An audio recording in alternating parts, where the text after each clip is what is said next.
Right, guys, I'm that wrestling fan here, and today I've got a very special guest. I'm going to be interviewing him today, and it's Brian Zane from Wrestling with Wregret. Brian, hello there.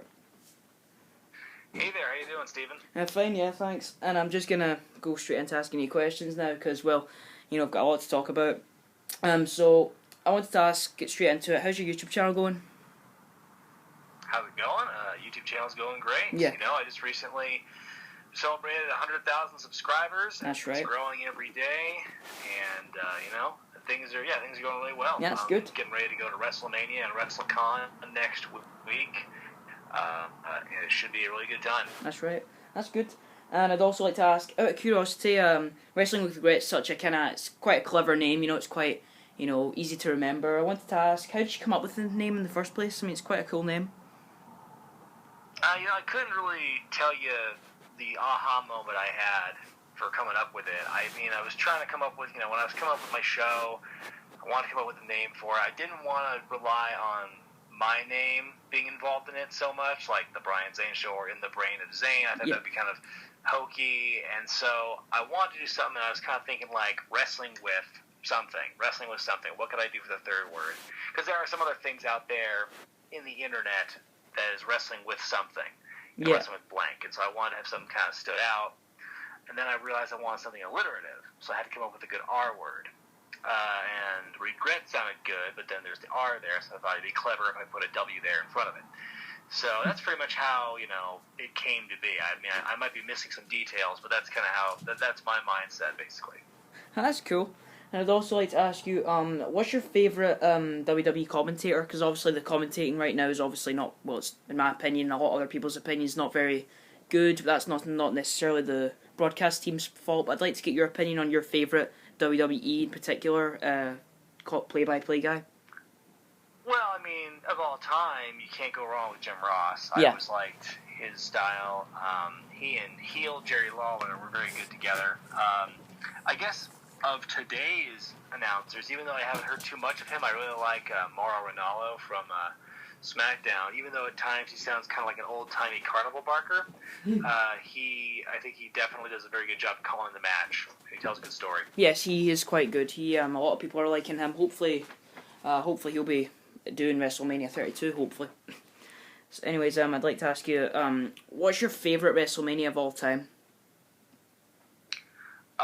Me personally, my favorite WrestleMania is 19. That's got a lot of sentimental value to me just because I was there. That was the first WrestleMania I attended. It was easy to go to that WrestleMania because I was living in Portland at the time, Portland, Oregon, and Seattle was just a 3-hour drive. So I was able to make that trip. And I was a senior in high school at the time. So yeah, it was just a really it was a really cool, fun event to go to. Did you have good seats at the event? Well, it wasn't the best seats. I was on the floor, but I was on the back of the floor. And so I had, a mile of people in front of me blocking the ring. And if they stood up, then that's it. You couldn't really see anything. So and where we were sitting, there was a screen right above us. If we craned our necks all the way up, we could see the big screen. And then there was one, I think, across the way above the set. So it was kind of cool to have floor seats, but in hindsight, I kind of wish I, basically got like first elevated tier. Obviously I couldn't sprint for front row, but what are you gonna do? Yeah, that's true. And I'd also like to ask you, are you excited for WrestleMania 32 this year? Because obviously, they've been struggling with the amount of superstars that are injured currently. You've done a video on it as well. So I wanted to get your opinion on if you're excited for this year's WrestleMania 32. I'm excited to be going to WrestleMania 32, but I'm more excited for that than I am for the actual show. So if you were watching this at home, you wouldn't be looking forward to it. I think if an at-home experience or trying to watch from a neutral perspective, it wouldn't be as good as previous WrestleManias have been. And a lot of that has to do with the injuries, like you said, but a lot of it also has to do with just some of the weird, nonsensical writing they've done in terms of the championship scene and the Shane Undertaker match, which as time every week passes and it makes less and less sense. So I mean, and just there are a couple of matches. I am excited for most of the matches on paper, but I'm just wondering how some of the other matches are going to be received. So I mean, I think being there live makes it a lot more fun experience because you're with your peers, you're with your people, your ilk basically for wrestling fans, and they're all there for a reason too because they want to enjoy it as well. And I think, I heard Vince Russo say this recently on Steve Austin's podcast, and it kind of holds true now. I don't think WrestleMania is kind of the Super Bowl these days, where who is playing or who is wrestling at WrestleMania, the card is kind of irrelevant. It's almost secondary to just going to WrestleMania. Yeah. Because WrestleMania is an event, it's an experience. You're probably going to have a good time just being there, and ultimately the wrestling doesn't matter.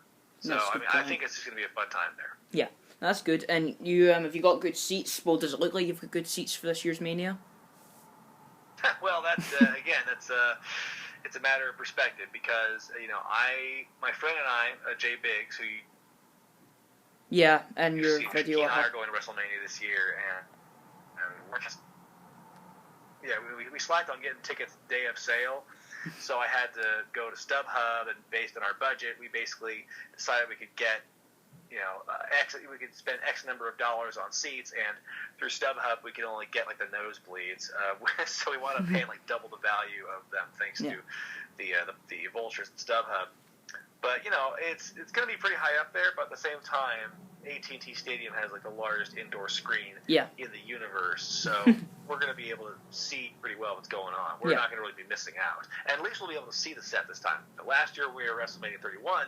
I actually scored some box seats. But those were like behind the set, so we couldn't really see everything. It was very difficult, but so at least we'll be able to see the set this time. Yeah, that's good. And I'd like to ask, what's your opinion on WWE's former talent, Christian? What do you think of him? Oh, okay. Well, I know he's one of your favorites. I saw your top 5 countdown. Yes, that's right. And this might piss off some people, in the internet fan base, but I mean, I respect Christian as a competitor. I thought he was very good, especially when he was teaming with Edge. Yeah. But it's like, he's not my favorite. He's not my cup of tea. I think they did miss a good opportunity to make him a world champion. I think when they did give him the title, it was a little too late. Yeah. I think they should have stuck with him. It was hotter when he was going against Cena. But, ultimately, I'm like, I don't see him being, face of the company, star. Yeah, obviously, I don't see that. I know. Legend. So you were. I just don't think. I like his stuff. I liked him when he was Edge and Christian. I liked his heel persona when he had the long hair and everything, and he was the obnoxious character. But I kind of fell out of love with him later on, and after the thing with after his whatever heat he had with Cena in terms of the storyline, when that died down, that kind of ruined him. And then he went to TNA and didn't follow him there, and then he came back to WWE, and I was like, okay, whatever. And then when he finally got his championship run against Orton, that was fun, but again, a little too late. I apologize if my That's okay. Don't worry about it. I forgot to turn notifications off. That's all right. And that's also, that leads to my next question. Do you get quite a lot of messages, obviously, because you're quite popular on Facebook and stuff like that? Do you get a lot of messages, obviously? Yeah, I mean, and that's one of the things I kind of pride myself on, is that a lot of the bigger YouTubers out there don't really respond. Yeah, to you do. The fan comment section and on Facebook. From what I've read, from what I've gleaned, I try and respond, not to everyone. That would be impossible. I don't have the time or the patience to respond to literally everyone who writes, but if someone has a very thought-provoking question, or they ask me a question about, who's your favorite, this and that, what do you think of this? I try and answer the question. So yeah, I do get a lot of messages from people. I get a lot of people suggesting episode ideas, and people, just kind of commenting and asking me. Some people will accuse me of saying something that I did not say, and that's one thing I will not accept. You can say that my opinions suck, and you can say that I'm wrong, but if you say I did something when I didn't, I'm going to call you out on it. Yeah. So, and I think the reason most successful people on YouTube don't write back to their fans, one reason is because they don't want to devolve into a pissing match online. They don't want that can often happen. Trolls and stuff, and I get that. Sometimes I fall prey to that.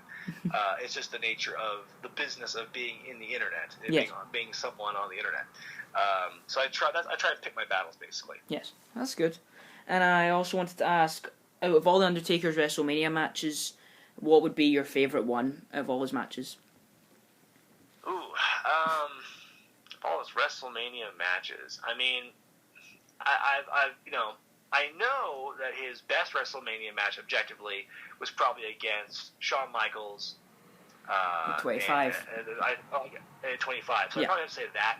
And I know that his against Edge at 24 was very good. Yes, but I kind of forget what it was like, so I can't say, that was the best one. Uh-huh. But of the ones I remember, 25 against Shawn Michaels was the best.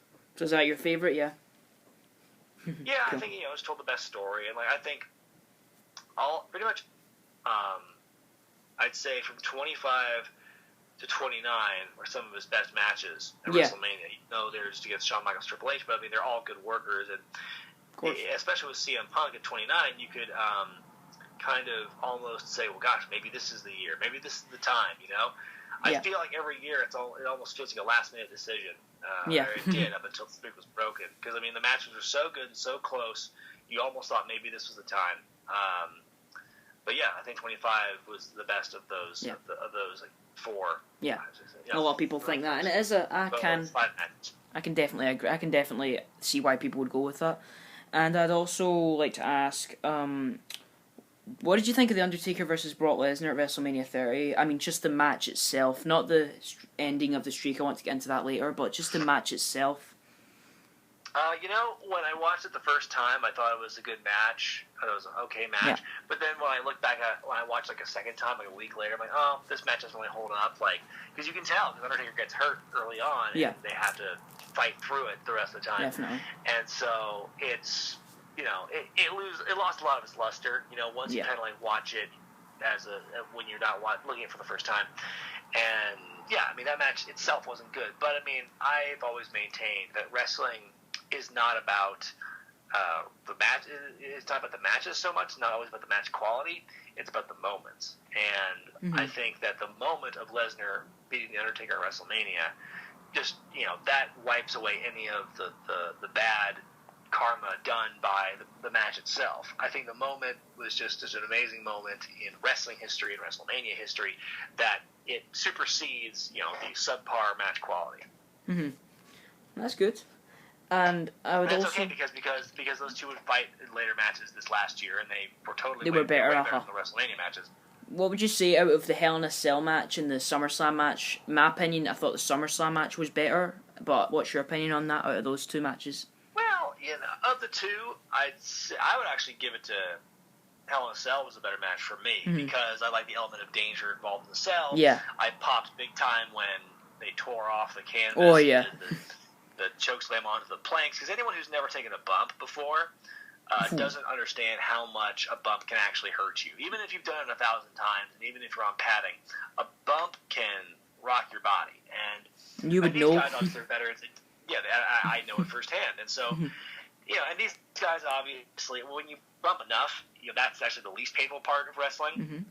But in my opinion, but doing it on the wood without the padding and the canvas to help cushion the fall, that makes it hurt just a little more. It's not the same as taking a bump on concrete, but it's not fun because when you take the canvas and the padding off, it's steel and wood, and that's it. Yeah. So that's the moment that sticks out in my mind.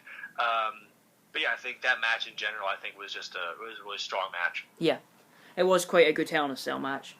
And I'd also like to ask, what's your opinion on... I mean, have you ever been a fan of it, and what's your opinion on the current state of the company, which isn't very good? I've never watched it religiously. I support it. I want them to live on because I think the more places wrestlers have to work, the better in this day and age, because the territories are obviously dead. But, what I have seen of it, it's okay. I mean, I think... The problem is they kept trying to be like WWE, but you can't out WWE because they do it better than anyone else. And when you try and do what they do, you just come off like you're trying too hard, in my opinion. So, I mean, I don't have a definitive opinion on TNA. I think it's funny that, in my show, I spend the bulk of my time making fun of WWE, but the one time I make, and people don't bat an eye, and then the one time I make fun of TNA in a video, Everyone's jump out, oh, you TNA hair, you hate TNA, right? It's like, it's all about proportion. Yeah. 98% of the time I make fun of WWE, no one says anything, or WCW, no one says anything, but TNA, the fact that they're such passionate people who believe that TNA is a superior product to WWE is ludicrous. Now, the wrestling is fine. I think the match quality, and from everything I've heard and read, the match quality is great. It's the best it's ever been. But in terms of just pure storylines, wrestling alone is not going to draw ratings. Wrestling does not do that, never will do that. It's all about the characters and the stories, and if you don't have that, then you don't have a good product. You can't get a following. I mean, that's kind of and TNA doesn't really have that. That's kind of what made the Attitude Era so successful with the characters, etc. Would you agree with that necessarily? That's what kind of drew. Wait, ask the question again. Sorry? Oh, yeah, I was just saying, is that one of the reasons why the Attitude Era was so successful in your opinion? The characters, etc., like Stone Cold, The Rock? Yeah, I think, I mean, it's one of those things where, you have to believe, you have to sympathize with what these people think. You have to, if the characters are believable and if they're sympathetic and if they're, if the stuff makes sense, then it will resonate with an audience. People, it's like the most successful shows we have right now in American television are the ones where you have these complex, sympathetic, somewhat real, in spite of the wackadoo, crazy circumstances surrounding their lives, they have very relatable and sympathetic stories. And the things that drive these characters is somewhat believable. And so you had that to an extent with wrestling in the late 90s when everything was, when the ratings were up and everyone was happy. But now you're at this point now where the people on WWE, they think like wrestlers. They don't think like people. And there's a difference between thinking like a wrestler and thinking like a person. And I think if they go back to that philosophy of thinking like people and reacting like people in terms of the character development, then it would go it'd be a lot better, I think. Yeah. Yeah, that's quite a good point to make. I mean, it's quite an interesting point of view on it. And also, what do you think of, in your top 8 favourite superstars of all time, you one of them was Kane. What do you think of Kane's current character right now? Well, I mean, if you get right down to it, it's just character right now. I mean, right now he's kind of just wandering around being the demon and chokeslamming people. Yeah. So he doesn't really have much of a character. I mean, it's very diluted, very watered down from what it used to be. I'd say, the character of Kane, the mystique of Kane from the late 90s to the mid 2000s was very good. And obviously his story has gotten so much more convoluted and layered and confusing that what you see with Kane now is kind of a caricature. It's just kind of like he's a cartoon basically. Yeah. When before there was a lot more meat to the character, now he only shows up sporadically and kind of does the same thing he's always done. And obviously, I had great respect for Kane. I think that Glenn Jacobs, the wrestler, has done an amazing job with the character, and he's never, he's always delivered no matter what lame storylines they've given him. Yeah. But I mean, you can only and wrestling. He's been very fortunate to have a very long, successful career because he doesn't take a lot of risks, and so he stays relatively healthy, so he's always a reliable hand. So I mean, as far as the character of Kane right now, I don't think there really is one. He's just a guy in a mask, and he's got history behind him. That's the only thing going for him. If Kane debuted as he is today, then there'd be nothing to talk about. But because he has the near 20-year history, then he kind of, I'm not saying coasts on it, but like the creative team coasts on it. They don't do anything special with him because he's Kane, and everyone knows who Kane is. Yeah. And I'd also, this is quite it was popular quite a few months ago, wondering if Stone Cold would ever wrestle another match. What's your opinion on that? Would you like to see him in a match, or do you? And also another question: do you think he could wrestle? Well, I mean, to ask me if he could wrestle, you have to ask the man himself. Yeah. I don't.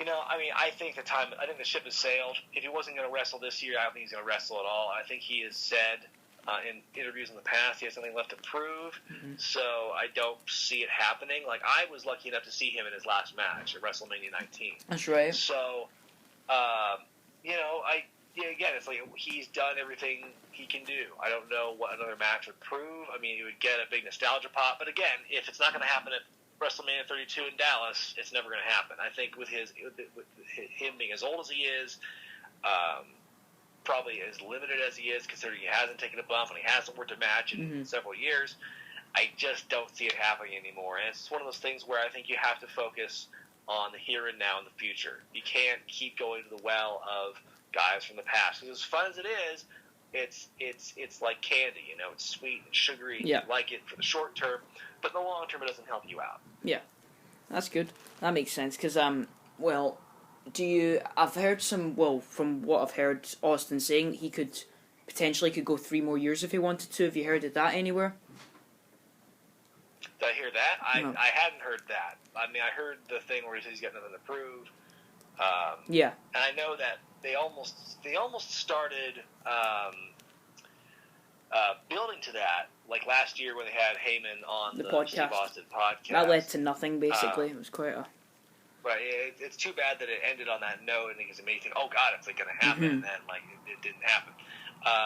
But yeah, I get that. Yeah, this is the best chance it was going to happen. I mean, if he's got some left in the tank, that's great. But I just don't think he would. I don't think he would ultimately. If the goal is to bring people back to wrestling, I don't think that's going to accomplish it. You could have Austin come back, and that'd be great, but you wouldn't have Vince Russo and Ed Ferreira and what's his name? Kresge, I think was his name. The person who wrote briefly after Russo and Ferreira left, the person who was in charge then. You don't have those guys writing Austin. The people who write now for WWE don't know what they're doing. They're children, essentially. They're Hollywood writers who don't get it, and who don't seem to. And you've got Vince McMahon at the helm, who, dare I say, is out of touch, even though he's one of those few people who was there when Austin was around. Yeah. I just don't think Austin in 2016 would be the same as Austin in 1998, because we're in different worlds now. The company is different. The landscape is different. I just don't think it would work out. Yeah. That's quite a good point to make. A lot of people think that, and I can completely understand.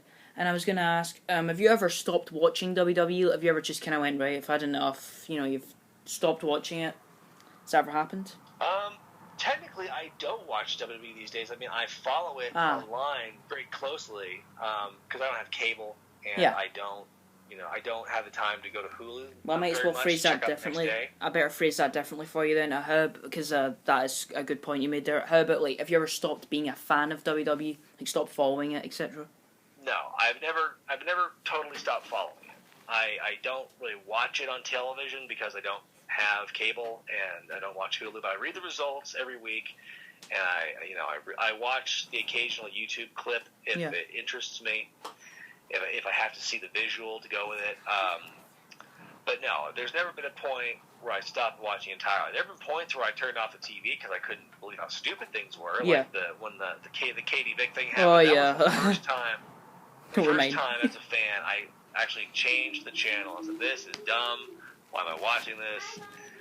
It's one of those few times where I've seriously questioned my fandom. Yeah. But no, I've never turned off entirely. And I wanted to ask, you made a video about the brand split, saying how you said for the first few years it was kind of, it was an interesting concept. I wanted to get your opinion. What do you think, in your opinion, is the best year of the brand split from 2002 to 2011, I'd say? Yeah, well, I mean, you have to say it was probably the first couple of years was the best part, because that was when the brand split was in its infancy. Like, they didn't quite, I think they knew what they wanted to do with it, and so they had a plan, and so you had the separate brands. So, and for a while they actually stuck with it, because you had separate rosters, you had separate writing teams, you had different story arcs that didn't really cross over with Raw. They didn't really cross over with each other all that much. They were their own separate worlds. And that was the closest they had to actual quote-unquote competition, even though they weren't competing with each other because they were on separate days and they're owned by the same company. And they all answered to the same boss. But I think that was probably the best time because there was the brand split as it should have been. Two different shows with two different worlds, essentially. Yeah. And then as the years went on, they kept switching people back and forth, and they kept doing crossovers and super shows, and then eventually everyone was everywhere. Yeah. Nobody was exclusive anymore, and they kept trying to pretend otherwise. But there was no stake. There were no stakes to it because the spirit, the true nature of the brand split had died by that point. Yeah. And I wanted to, in your brand split video, you said that the official date that the brand split kind of officially ended was 2013, and that's always interesting because I've always kind of considered 2012 to be the end, because that's when, as you just mentioned there, they started doing the super shows, and eventually they just decided not to do another WWE draft.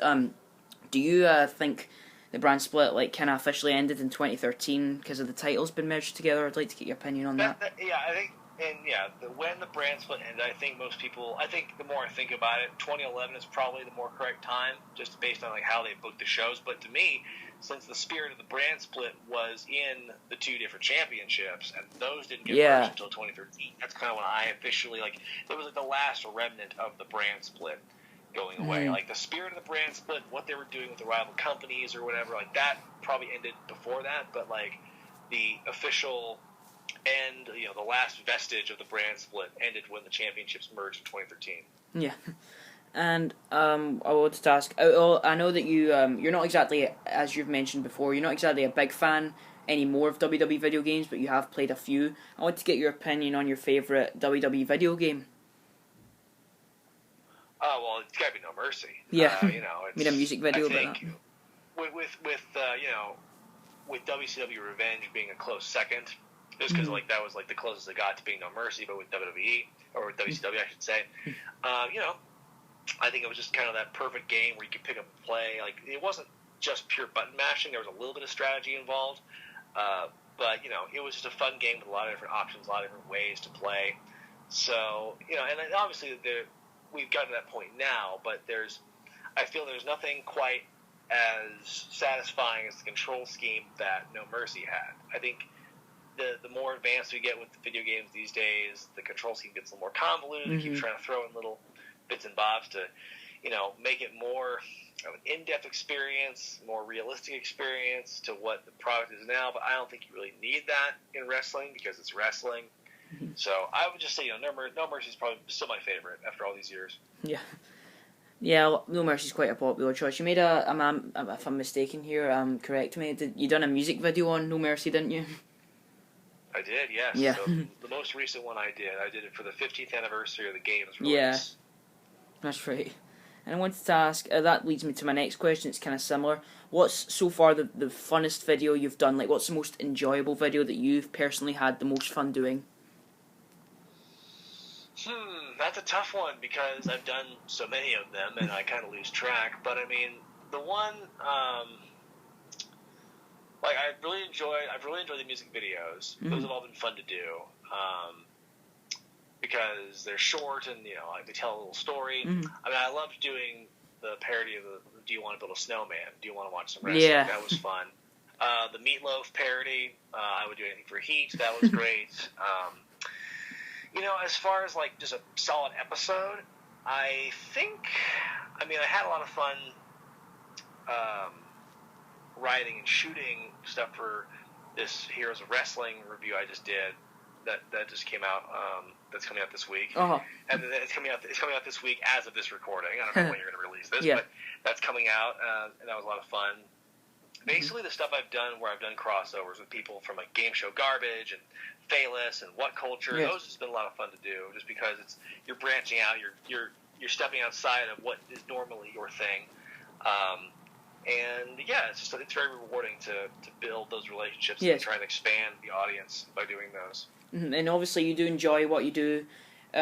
You're doing your YouTube. I wanted to get your opinion. I asked you a little while ago, I messaged you, if the Nostalgia Critic inspired you, and you said, he was quite an inspiration, and you've gave quite a few references to his videos in some of your videos. I've noticed that, and it's clever. I wanted to get your opinion on the Nostalgia Critic. Nostalgia Critic was one of my biggest influences. He was basically his style of review. He and James Rolfe, the Angry Video Game Nerd. People Yeah. compare me more to the Video Game Nerd, but I think that's based on more appearance than anything. I think my the style is much more like Doug Walker's videos. Definitely. And yeah, I mean, it was definitely a thing where I liked that style of review. But the whole reason I came up with Wrestling with Regret was I looked around, I didn't see any kind of wrestling equivalent. There was stuff for, like, you know, pop music and anime, and comic books, horror movies, and every other genre of every medium you could think of, except for professional wrestling, it seemed. So you kind of took that up. So I decided I would do it. Now, I saw a couple of people on YouTube or on Blip, and I didn't care for the production value. I thought, well, I can do better than this, you know, because I have background in video production, so there's that. And I've always, you know, been kind of a performer. And growing up, I was always in theater, and then I did wrestling for the last 10 years. So it's like I know what it's. I get that. So that's why I made the whole show at the beginning. Nostalgia Critic's definitely a big influence. I love his work. And same thing goes with, you know, James Rolfe, and I like Todd in the Shadows and Phaelus and all those guys. So it's nice to be compared to the Nostalgia Critic and Angry Video Game Nerd, but I'm trying to, you know, ultimately do my own thing. Yeah, that's quite. By that you mean obviously you want to kind of be unique in a way. Is that kind of what you mean by that? Yeah, well, I mean, I think that there are to this day, there aren't a whole lot of people who do what I do about wrestling. Yes. You know, I mean, there's hundreds of movie critics out there now who are like the Nostalgia Critic. And there are a lot of music people who are like that. You know, it's like, I mean, the wrestling club, in terms of that style, is very small. And like What Culture, Adam from What Culture does something is very close. They do a lot of listicles and top tens and everything. And you know, I do more of those now because the longer I've been doing the show, I realize that stuff is very popular with people who go on YouTube, and so I'm trying to meet the demand. But I think at the same time, he doesn't do, you know, storyline reviews and movie reviews and stuff like I do. Yes. No disrespect to the people at What Culture, they do a great job, but I mean, I just do I take a different spin on it. Different style of kind of videos. You'd obviously your Kids Pro Wrestling review, one of my favourites. At the end in the documentary itself, which you were reviewing, they mention backyard wrestling nowadays. I wanted to get your opinion on backyard wrestling. You know, my stance on backyard wrestling is what it's always been. I think that it's one thing to have a passion to do backyard wrestling. If you're doing it for fun, like you're doing it with some friends, that's fine. I wouldn't you know, broadcast on YouTube, honestly, because what it does is it ruins wrestling for the people who actually give a damn and who want to pursue this, because the average person, the casual observer, doesn't know the difference between what the quote-unquote real professional wrestling is and backyard wrestling. They think it's all the same thing or two sides of the same coin. Well, I don't believe that. See, I was trained to wrestle. I went to wrestling school, and I was trained a certain way, and my stance on it is that backyard wrestling is not the same thing as regular professional wrestling. Yeah. And anyone in the backyard who tries to tell you otherwise, or anyone who passes themselves off as, you know, someone who's part of the wrestling business because they do backyard wrestling, that's just completely fraudulent. And I know plenty of guys who wrestle today and who do very good stuff and get a lot of work and they're very well respected, who start out in the backyard. Yes. I get that. And they're the people who took it to the next step, and they went to get legitimate training. I think Suicide Kid's one of them, if I'm not mistaken. Suicide Kid, if that's his name. Don't know if I got that right. Youth Suicide, is it? Sorry. Youth Suicide. Oh, yeah, I'm sure. I haven't seen much of his stuff outside of Wrestling Society X, but I mean, imagine he got legit training. CM Punk, of course, is a great example. Uh-huh. People incorrectly say Mick Foley started out as a backyard guy, but that's not true. He shot a movie when he was a teenager, and it involved wrestling in his backyard, but he was not a backyard wrestler. There's a difference. Mm-hmm. And the Hardys did stuff in the backyard. So, there's definitely precedent there. But that's the thing. The difference is these people who went on to do great things actually went ahead and took the next step and got wrestling training. So I think people who try and pursue backyard wrestling as a career, or that's their ticket in to real wrestling, that's the way they're going to get signed. I don't think that's not logical. It's not real. That's not how it's going to work. Yeah. So my stance on backyard wrestling is, like, if you want to do it, great, but don't say that you're, one of us. This is my stance on it. All right, and obviously the Royal Rumble's just been, a lot of people liked the Royal Rumble this year. Your review on it seemed to be quite a generally positive review. What's your favourite Royal Rumble of all time? My personal favourite, or one of them, this is quite an unpopular one, is probably the 2009 Royal Rumble. I mean, obviously the 1992 Royal Rumble was really good, but the 2009 Royal Rumble, I thought... Now, before you answer your favourite, what did you think of the 2009 Royal Rumble? You can remember of it? You'd have to refresh my memory. Who won? And Randy Orton won that one. Oh, I mean, I couldn't remember the matches specifically. Just the match itself, sorry. Yeah, I mean, the match itself, those things are kind of a blur these days to me. I'm trying to think back, like, as far as the Royal Rumble match, the last one I saw that I really enjoyed, that's hard because for a while, like, before the network, I didn't watch every pay-per-view, so I couldn't go back and look at all the different Royal Rumble matches. So there's a period of time where I didn't really see them all. Like, the ones I've seen are 92, I saw the 99 Royal Rumble, and I think I saw 2000. I think... I think... so I guess, 92 stands as my favorite because I've seen it, honestly. I haven't seen all the ones. I'm trying to think back just to, the last Royal Rumble where the winner actually was kind of, a question mark. You didn't know who would win it. Oh, The last couple of Royal Rumbles have been really poorly booked because, it's obvious when you look at it who's going to win the Rumble. Yeah. Like last year when Roman Reigns won the Rumble, last year, like, Kane and the Big Show, Kane and the Big Show aren't winning the Rumble. It's going to be Roman Reigns. Whereas, like, 2001 Royal Rumble was great because you had a lot of people who could conceivably win the thing. And that's the mark of a good Royal Rumble match, is when you have people who are finalists in the match who actually could conceivably win and go on to WrestleMania. And it's an interesting point. You mentioned that you can't remember the last Rumble that wasn't predictable. The 2010 Royal Rumble comes to mind because I don't know. Edge, right? Oh, that's right. Was he kind of? This is before I started watching, but of course I know all about it. Was he? I don't know if you can remember. Was he kind of expected to come back, or was it kind of a surprise? When Edge won the Rumble, that was a surprise, and I think that was the last. I think his winning was the last super surprising win for a Royal Rumble match, and that was like 5-6 years ago. So it's been a while since they've had a really surprising ending to a Royal Rumble match. So think on that for a minute. Now, I think the Royal Rumble match itself this year was all right, except for Roman Reigns. I think that the Roman Reigns saga was handled poorly. The way they took him off the Rumble match for a little bit, like the fact that he walked out instead of getting back in the ring or being stretchered out, was a very poor choice by whoever wrote that. And then just the finish, I've been saying for a long time now that the way they've been booking Triple H is not how you book an authority figure. The way they booked Vince McMahon winning the Royal Rumble 99 was perfect, because he wasn't supposed to win because he's not a wrestler, or he's a corporate guy. Triple H obviously is a wrestler, but he's not a regular performer anymore. And so when he came into the Rumble, it was supposed to be a surprise. And you thought that the commentators didn't sell it very well. They just kind of... You're right. People saw it coming. I think the smart marks. People saw it coming, but like they still should have told the story as, what is Triple H doing here? He's being a corrupt authority figure who's abusing his power to take the championship off Roman Reigns. Why is he here? This is a miscarriage of justice, as Gorilla Monsoon would say. But they never once did that. And gosh, the way they've been building the storyline the last couple of months, you would think Triple H is the good guy.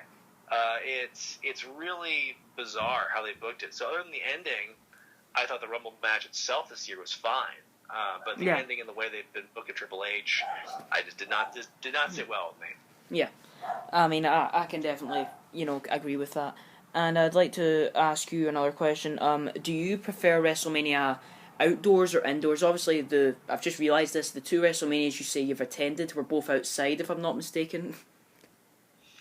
No, Safeco, WrestleMania 19 wasn't an outdoor stadium. I mean, that stadium has a retractable dome. Yeah. But the dome was closed, and there was some daylight coming in. Oh, yeah, that's right. So yes, I mean WrestleMania 31 was open air, and there was it was like blue skies and sunlight for 90% of the show.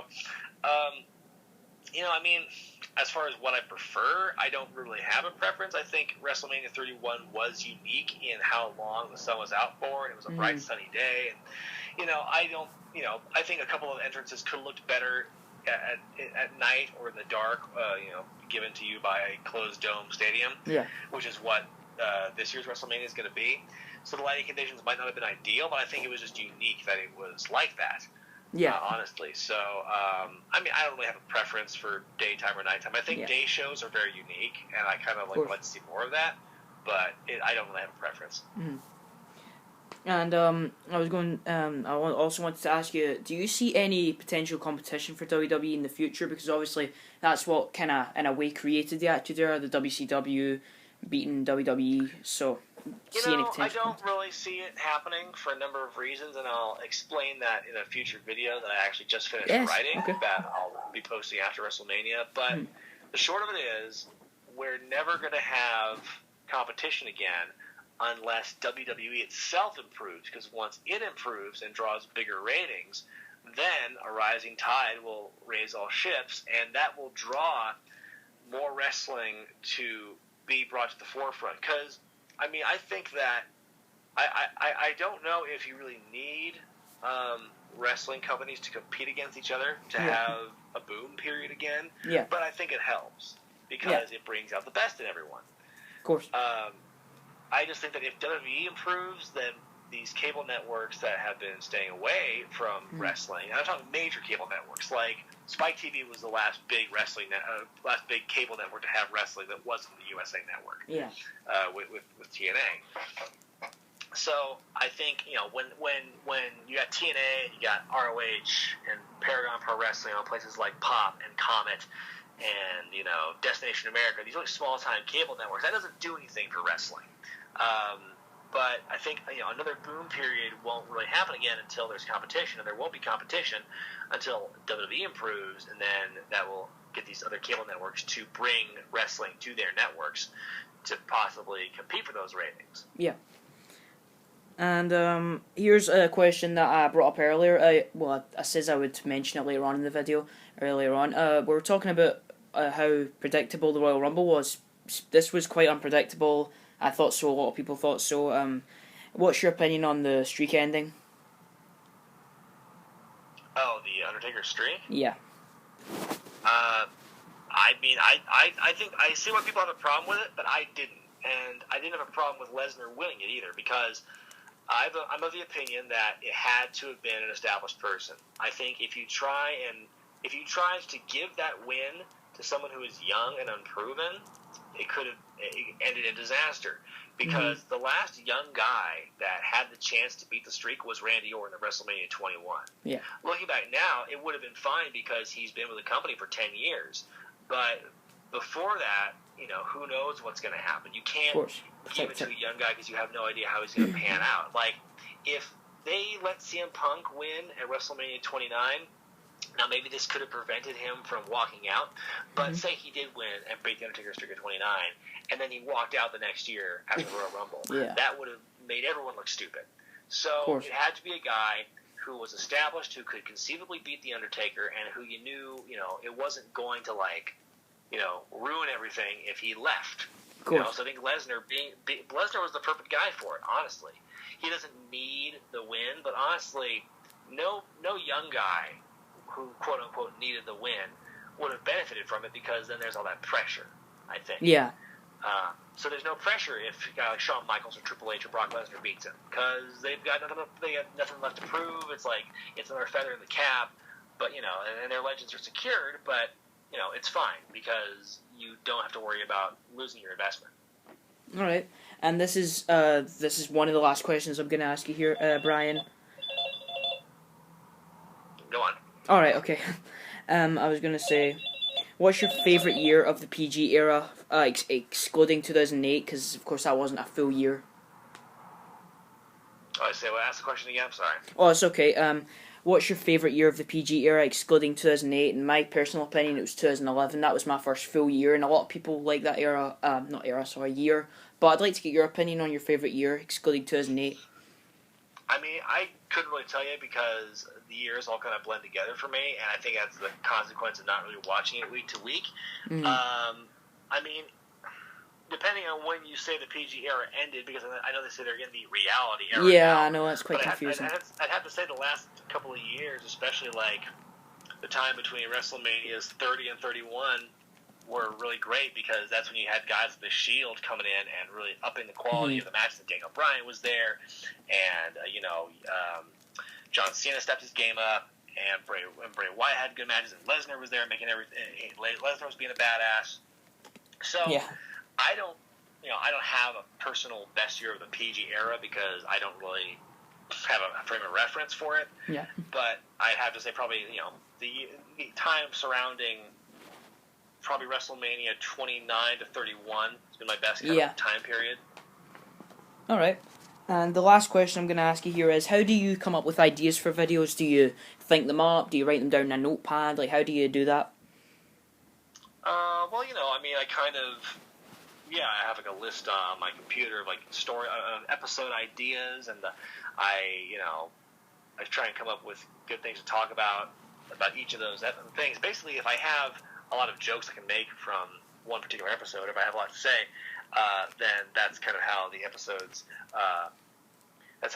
kind of come up. And then, from there, the top 8s, they can be kind of tricky to come up with because I have to come up with 8 things, really good, and provide a reason for it. But I don't know, it's kind of hard. Yeah, but basically, it comes down to I come up with a list of things, and then when I have time to do it, I do my research and I watch the stuff and I write the script. Basically, I write it from there. Very rarely do I do like outlines and notes unless I'm like watching a pay-per-view or a movie. But then I take my thoughts and I kind of put them down. So you don't have a script, basically? You don't have a script? Oh, yes, I do. All my episodes, with the exception of like my pay-per-view reviews, are 100% scripted. I have a script and I read off that. That's kind of how I do my thing. All right. I think you have to, because of course. I think when you don't work with a script, you run the risk of rambling, like I tend to do in these interviews, for example. And when you don't have a script, it's like you basically run the risk of losing your message, the point you're trying to make. So I think you have to have a script. That's how I've always been doing it ever since the start of the show. Oh, I mean, I've never noticed that. I always thought you said it off the top of your head, so the fact that you've been able to make it look so natural is quite a good thing.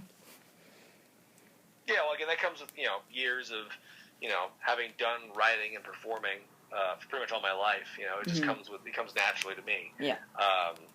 And I think with time, anyone who does stuff like this, like it becomes second nature to them as well. It just comes with experience. Yeah. So anyway, Brian, I'd like to thank you very much for your time. Thank you very much for talking to me. It means a lot. So anyway, thanks for having me. No and if people want to find my stuff, it's Wrestling with Wregret on YouTube. I'll leave a link of it. I'll leave a link with it down in my description. So anyway, thank you very much, Brian, and thanks, guys, and I'll see you later.